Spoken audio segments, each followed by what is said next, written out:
Halo saudara-saudaraku yang terkasih di dalam Tuhan dimanapun Anda berada, bertemu kembali dengan saya Rina Solihin dalam channel Rina Menjawab. Teman-teman, saya hadir kembali untuk menyambung tanggapan saya terhadap perdebatan yang spektakuler antara Pendeta MYM dengan Ustadz Zuma. Di video pertama saya sudah menanggapi beberapa hal tentang apa yang mereka bahas, teman-teman. Dan di video kedua ini saya akan menanggapi lanjut ya. Karena perdebatan mereka teman-teman itu berlangsung 2 jam lebih ya. Jadi saya hanya mengambil poin-poin yang penting yang memang harus saya kritisi teman-teman. Yang harus saya tanggapi ya.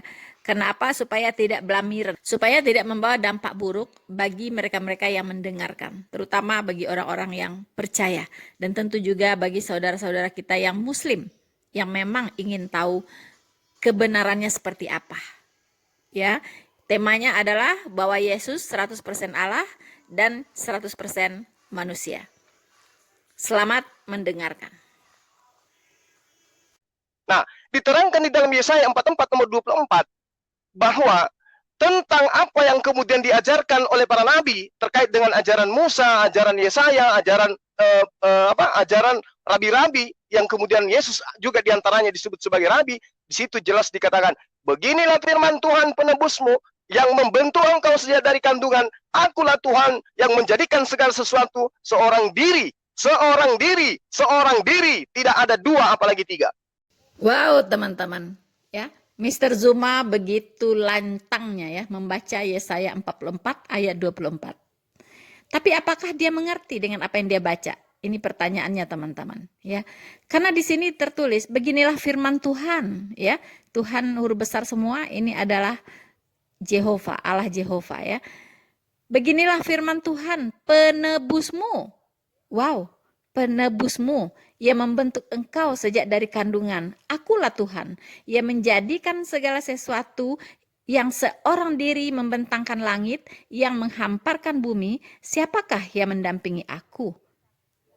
Ini sebenarnya harus direnungkan dalam-dalam ya oleh Mr. Zuma sebenarnya. Tetapi saya lihat dia hanya lancar membaca, tapi dia tidak memahami apa yang dia baca, teman-teman. Ya, ada beberapa pesan penting di dalam ayat ini yang seharusnya menjadi perenungan untuk Zuma. Ya, pertama, firman Tuhan penebusmu. Yang berfirman ini siapa? Ya, yang berfirman ini adalah Allah Jehovah, yaitu penebus. Ya, penebus umat manusia. Dia adalah pencipta yang membentuk engkau sejak dari kandungan. Ya, Allah Jehovah inilah, penebus inilah yang membentuk Zuma sejak dari kandungan. Akulah Tuhan yang menjadikan segala sesuatu, yang seorang diri membentangkan langit, yang menghamparkan bumi. Siapakah yang mendampingi aku? Wow, ternyata Allah Jehovah dalam menciptakan segala sesuatu itu seorang diri. Karena memang Allah itu esa.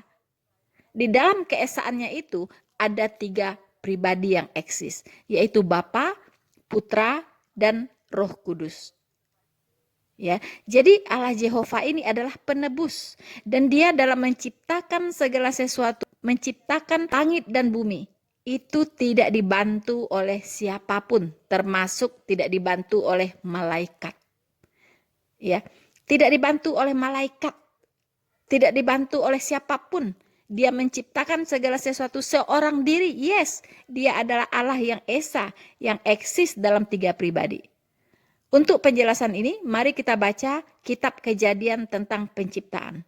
Bagaimana itu bisa terjadi? Saudara-saudaraku yang terkasih di dalam Tuhan, pada proses penciptaan langit dan bumi beserta isinya, di Kejadian 1 ayat 1 jelas tertulis, pada mulanya Allah menciptakan langit dan bumi. Bumi belum berbentuk dan kosong. Gelap gulita menutupi samudra raya. Dan roh Allah melayang-layang di atas permukaan air. Berfirmanlah Allah, jadilah terang. Lalu terang itu jadi. Kalau kita baca ayat 1-3, di sini terlihat ada, ya. Pertama yaitu roh Allah. Ya. Roh Allah melayang-layang di atas permukaan air. Allah itu adalah roh, ya, dan Roh Kudus itu disebut juga dengan roh Allah. Ya, Allah itu punya roh, dia adalah roh. Ya. Dan rohnya itu disebut Roh Kudus. Kemudian ada firman, ya. Berfirmanlah Allah. Ya, firman inilah yang menciptakan segala sesuatu bersama-sama dengan roh Allah. Jadilah terang, lalu terang itu jadi. Benarkah firman ini yang menciptakan segala sesuatu? Mari kita lihat Yohanes 1 ayat 1 sampai 3. Saudara-saudaraku yang terkasih di dalam Tuhan, Yohanes 1 ayat 1 sampai 3. Ini berbicara tentang firman yang telah menjadi manusia. Di ayat 1 dikatakan, pada mulanya adalah firman, firman itu bersama-sama dengan Allah, dan firman itu adalah Allah. Ini yang digambarkan di Kejadian 1 tadi, teman-teman. Ya, di situ dikatakan bahwa roh Allah melayang-layang, ya, di saat penciptaan itu, dan berfirmanlah Allah, jadilah terang, maka jadilah. Ya, jadi roh Allah dengan firman itu bersama-sama, yang hakikatnya satu, yaitu Allah itu sendiri, teman-teman. Nah, firman ini menjadi manusia. Nah, benarkah firman itu sang pencipta, yaitu sang pencipta yang menjadi manusia? Mari kita baca ayat 2 sampai 3. Ia pada mulanya bersama-sama dengan Allah. Segala sesuatu dijadikan oleh Dia, dan tanpa Dia tidak ada suatu pun yang telah jadi dari segala yang telah dijadikan. Dan di dalam Dia ada hidup, dan hidup itu adalah terang manusia. Jadi teman-teman, Kejadian pasal 1 itu sangat relevan, ya, sangat erat hubungannya dengan Yohanes 1, yaitu berbicara tentang firman sang pencipta yang datang menjadi manusia. So teman-teman, ya, jadi dalam belajar Alkitab kita harus bisa melihat firman Tuhan ini secara utuh. Ya, secara utuh. Ayat menjelaskan ayat. Inilah contohnya, teman-teman. Ya, jadi tidak bisa hanya comot-comot ayat seperti Zuma tanpa dipahami artinya apa, yang dimaksud itu apa, begitu. Ya. Nah, makanya di sini dikatakan tadi erat lagi hubungannya dengan Yesaya 44 ayat 24 tadi. Beginilah firman Tuhan, penebusmu yang membentuk engkau sejak dari kandungan. Akulah Tuhan yang menjadikan segala sesuatu, yang seorang diri membentangkan langit, yang menghamparkan bumi. Siapakah yang mendampingi aku? Tidak ada yang mendampingi Allah Jehovah. Tidak ada. Ya. Di Kejadian 1 pasal 1 dijelaskan, di situ ada Allah, ada roh Allah, ya, kemudian ada firman Allah. Itu adalah satu semuanya. Ya, itu satu dalam satu kesatuan yang disebut dengan Esa. Ya. Jadi memang konsep keesaan Allah di dalam Alkitab itu berbeda banget dengan konsep tauhid, ya, yang ada di Islam, teman-teman. Seperti yang selalu, ya, digadang-gadang, ya, oleh Zuma. Tauhid, tauhid, tauhid. Ya. Ya, itu konsepnya Islam. Jangan disama-samakan dengan keesaan Allah yang ada di Alkitab. Begitu. Allah yang Esa di Alkitab, Esa dalam kesatuan, yaitu Bapa, Putra, dan Roh Kudus. Ini dibuktikan mulai dari kitab Kejadian sampai Wahyu. Ya. Tidak ada yang melenceng. Selalu ada benang merahnya. Dari kitab Perjanjian Lama ke kitab Perjanjian Baru, selalu ada benang merahnya. Ayat menjelaskan ayat. So, Mr. Suma, jadi firman yang menjadi manusia itu adalah Sang Pencipta, bukan ciptaan.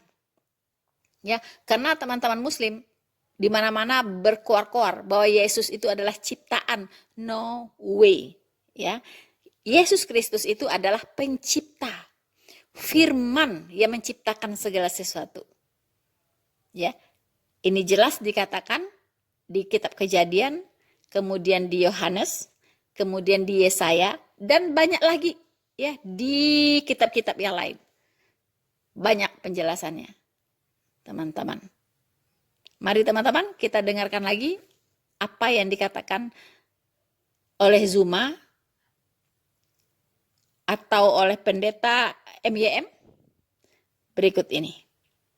Anda mau mengotak-atik tentang pemahaman saya tentang Kristen. Yang saya tahu dan yang Anda harus bantah, karena ini adalah undangan Anda. Patahkan argumen saya bahwa Pak MYN menyembah manusia. Gak usah Anda sembunyi di balik pengetahuan Anda. Saya pun kalau Anda berbicara mengenai agama saya tidak minta Anda untuk di mana kau sekolah, apa yang kau pahami tentang tauhid, apa di mana kitab apa yang kau pelajari. Enggak begitu cara dialog, Pak. Sekarang kalau Anda nantang saya, berarti saya punya nilai di mata Anda. Nilai saya itu Anda rontokkan. Jangan Anda pakai cetakan Anda untuk kemudian membentuk saya. Tidak bisa begitu. Ya, kalau Anda benar-benar punya pemahaman, ngapain Anda ngajak saya ilmiah? Silakan Anda makan itu ilmiah. Tapi pada prinsipnya, Anda menyembah manusia. Apa gunanya ilmiah? Kalau faktanya pada iman Anda, kedudukan Anda sebagai penyembah manusia, itu yang Anda harus patahkan. Yesus yang manusia, 100% manusia, dianggap 100% Tuhan. Anda ingin cari dari mana konsep itu? Yesus Kristus itu memang sudah berinkarnasi menjadi manusia, tetapi bukan manusia seperti kita. Ya, manusia berdosa. Yesus Kristus itu adalah manusia yang tidak terhampiri oleh dosa apapun. Ya, tidak terhampiri oleh setetes dosa pun. Karena apa? Karena sifat keilahiannya yang maha kudus. Ya, jadi Yesus Kristus menjadi manusia tanpa menyangkali atau tanpa kehilangan sifat-sifat keilahiannya. Ya, inilah yang disebut dengan dwi nature. Ya, jadi dia 100% manusia, makanya dia juga makan, dia juga haus. Ya, dia juga makan ikan goreng katanya, ya kan? Dia juga punya burit, punya kelamin dan sebagainya. Ya itulah dia memakai wujud manusia. Makanya dia seperti manusia, bukan seperti sapi atau kerbau, ya kan? Karena dikatakan di situ firman itu sudah menjadi manusia. Ya manusia pasti punya kelamin, pasti dia haus, pasti dia makan ikan goreng, ya kan? Pasti dia juga tidur. Karena memang sudah menjadi manusia, tetapi dia bukan manusia seperti Zuma, ya. Dia tidak tersentuh oleh dosa, ya, karena kegelapan tidak akan bisa menguasainya. Ya, karena dia adalah Allah sendiri, ya. Allah sendiri. Teman-teman, ya. Sekarang ada lagi enggak? Kalau satu ayat saja kata pendeta MYM itu belum ilmiah, belum akademik. Ya, sebuah karya ilmiah itu harus punya referensinya banyak itu. Harus merujuk kepada banyak pendapat-pendapat ahli, ya. Tetapi beda dengan Alkitab. Alkitab itu rujukannya cuman firman Tuhan saja. Alkitab menjelaskan Alkitab, ayat menjelaskan ayat, ayat mendukung ayat, ya. Inilah keunikannya Alkitab begitu. Jadi tidak bisa pegang satu ayat lalu simpulkan, tidak bisa, tapi harus lihat beberapa ayat pendukung, ya. Nah, barulah bisa disimpulkan, dan tidak boleh ada ayat yang saling bertentangan. Kalau ada ayat saling bertentangan, berarti kesimpulannya salah, ya. Jadi harus lihat ayat pendukung yang tidak ada lagi, ya, menabrak sana menabrak sini, serasi dengan ayat-ayat yang lainnya, teman-teman. Nah, kita bisa lihat di ayat yang lain, ya. Siapa sih Yesus Kristus itu? Teman-teman, adapun ayat lain yang menjadi dasar ya, konsep bahwa Yesus Kristus itu adalah 100% Allah dan 100% manusia terambil dari Filipi 2 ayat 5 sampai 8. Bunyinya demikian. Hendaklah kamu dalam hidupmu bersama menaruh pikiran dan perasaan yang terdapat juga dalam Kristus Yesus, yang walaupun dalam rupa Allah, tolong digarisbawahi, yang walaupun dalam rupa Allah tidak menganggap kesetaraan dengan Allah itu sebagai milik yang harus dipertahankan, melainkan telah mengosongkan dirinya sendiri dan mengambil rupa seorang hamba dan menjadi sama dengan manusia. Dan dalam keadaan sebagai manusia, ia telah merendahkan dirinya dan taat sampai mati, bahkan sampai mati di kayu salib. So teman-teman, jadi Yesus Kristus itu adalah Allah yang merendahkan dirinya menjadi sama dengan manusia. Pertanyaannya, tujuannya apa begitu? Ya, kok Allah yang begitu mulia, begitu tinggi, ya, mau mengosongkan dirinya sendiri dan mengambil rupa seorang manusia? Apa tujuannya? Jelas tujuannya ada, teman-teman, ya, yaitu dia sedang menjalankan misi penyelamatan. Misi penyelamatan untuk membebaskan manusia-manusia berdosa dari hukuman dosa. Tidak ada cara lain untuk membebaskan manusia dari penghukuman dosa kecuali dengan penebusan oleh Sang Juru Selamat. Anda dan saya, manusia-manusia berdosa yang sudah tergadai kepada iblis dan siap dilemparkan ke neraka karena dosa-dosa Anda. Tetapi Allah sangat mengasihi kita. Firman-Nya datang ke dunia ini, berinkarnasi menjadi manusia. Mengapa harus jadi manusia? Karena memang yang mau diselamatkan adalah manusia dan yang mau ditebus adalah manusia. Ya, manusia berdosa harus ditebus dengan manusia yang kudus. Ya, dosa-dosa kita ditimpakan kepadanya. Ini semua sudah dinubuatkan dengan sangat jelas di dalam kitab Yesaya dan digenapi oleh Yesus Kristus, ya, dalam penyalibannya. So teman-teman, jadi dia bertujuan untuk menggantikan manusia berdosa dihukum. Ya, kalau dia datang sebagai monyet, tentunya dia ingin menggantikan monyet dihukum. Ya, tetapi berhubung karena yang mau digantikan hukumannya adalah manusia, makanya Allah merendahkan dirinya. Dia mengosongkan dirinya sendiri dan mengambil rupa seorang manusia, bukan rupa seekor monyet, karena tidak akan nyambung ke sana, teman-teman, ya. Jadi itulah urgensinya mengapa Allah mengosongkan dirinya. Jadi dia, Yesus Kristus ini sangat setara dengan Allah. Karena dia adalah Allah itu sendiri, yaitu pribadi kedua. Ya, Bapa, Putra, dan Roh Kudus. Yesus Kristus adalah Putra, anak tunggal Allah. Ya, jadi bukan anak biologis ya, tetapi ini hanyalah ungkapan ya untuk pribadi Allah yang kedua. Ya. Jadi inilah konsep Allah Tritunggal. Kalau tidak memahami konsep Allah Tritunggal, banyak ayat-ayat Alkitab yang tidak akan bisa dijelaskan. Ya. Kalau kita memahami konsep Allah Tritunggal dengan benar, semua ayat Alkitab bisa dijelaskan dengan baik. Jadi teman-teman, ya, sekali lagi bahwa Yesus Kristus itu adalah firman yang menjadi manusia dan dia adalah pencipta itu sendiri. Di Yohanes 1 sudah dikatakan, ya. Kemudian di Filipi 2 dikatakan bahwa Kristus Yesus sebagai Allah sudah mengosongkan dirinya menjadi sama dengan manusia. Ya, dan dia taat ya, dan dalam keadaannya sebagai manusia dia telah merendahkan dirinya dan taat sampai mati, bahkan sampai mati di kayu salib. Itulah misinya, misi kedatangannya ke dunia ini supaya dia bisa mati. Ya, hanya dengan mati, hanya melalui kematianlah dia bisa masuk ke dalam maut. Ya, jadi dia harus menjadi manusia pertama kali karena hanya manusia yang bisa mati, ya.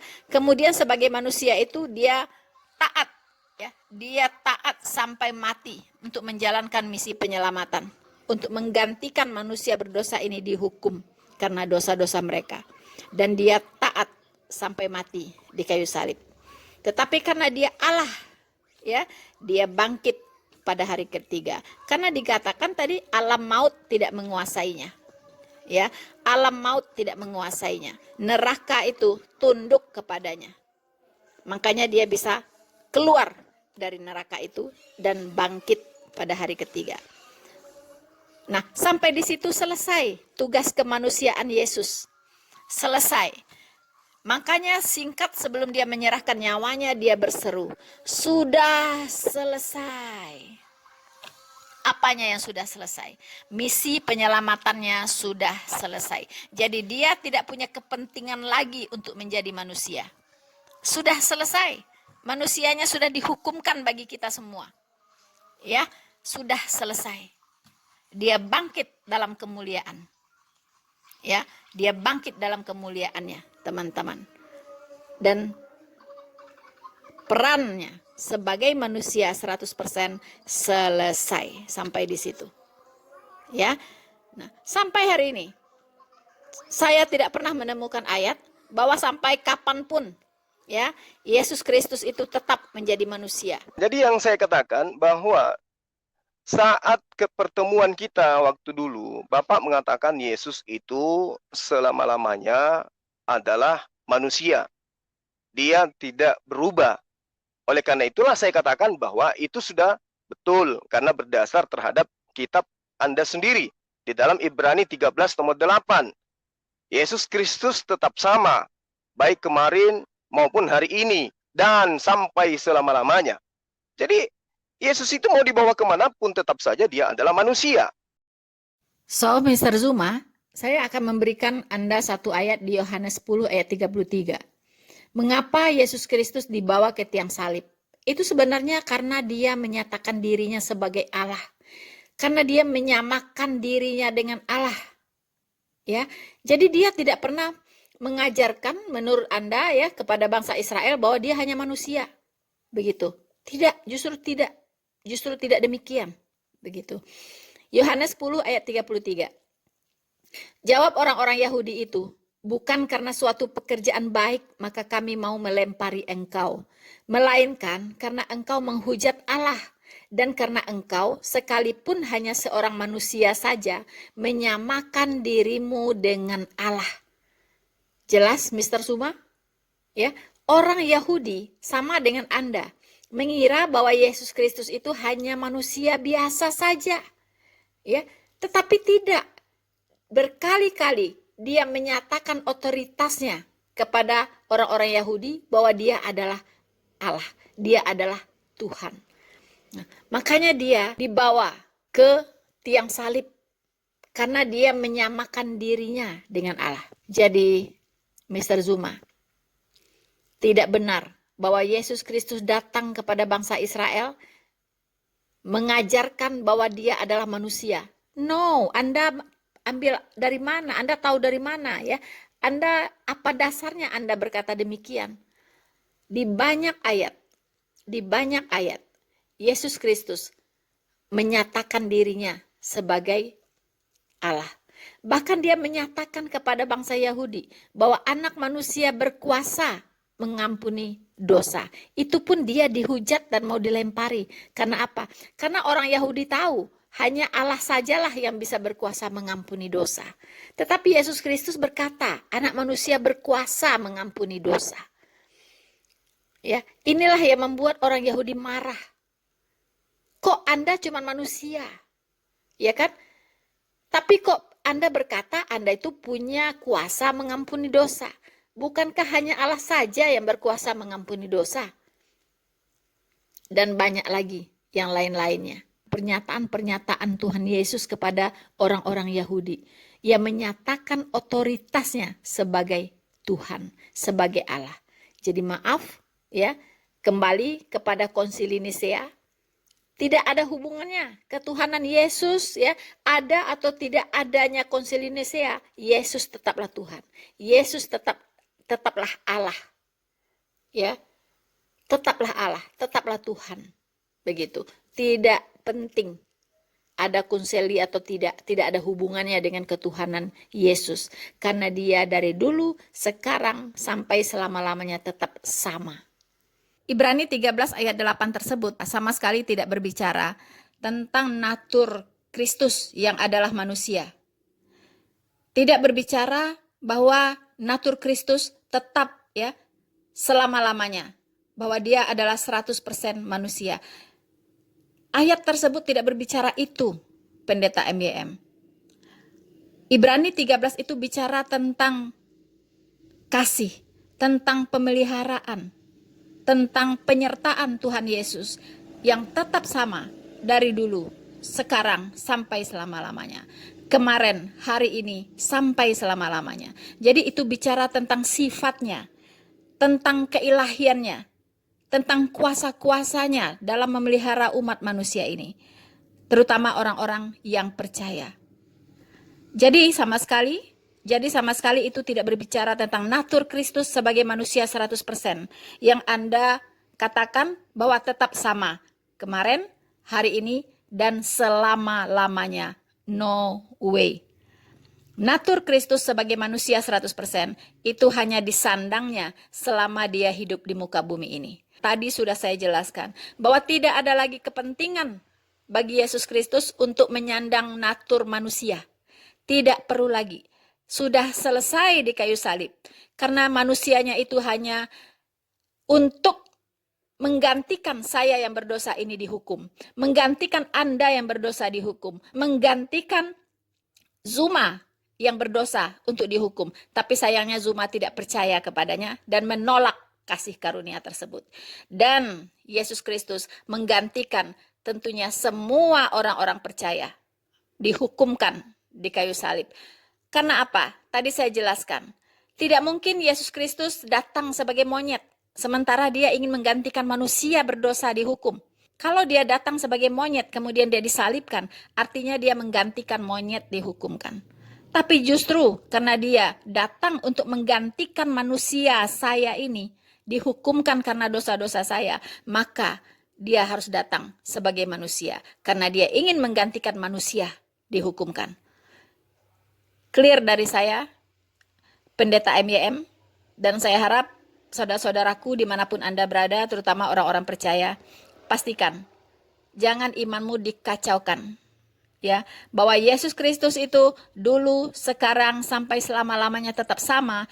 Itu bicara tentang kasihnya, bicara tentang sifatnya, bicara tentang keilahiannya, bukan bicara tentang naturnya sebagai manusia yang sampai hari ini pun manusia. Kalau kita mengatakan bahwa sampai hari ini dia tetap menyandang predikat sebagai manusia 100%, maka Zuma tidak salah kalau mengatakan umat Kristen menyembah manusia. Saya harap ini kita bisa pahami bersama-sama, teman-teman, dan mari kita terus bertumbuh di dalam iman yang benar kepada Kristus sampai Maranatha. Tuhan Yesus memberkati kita semua. Maranatha. Hey there. Subscribe to my channel. And also press this bell icon.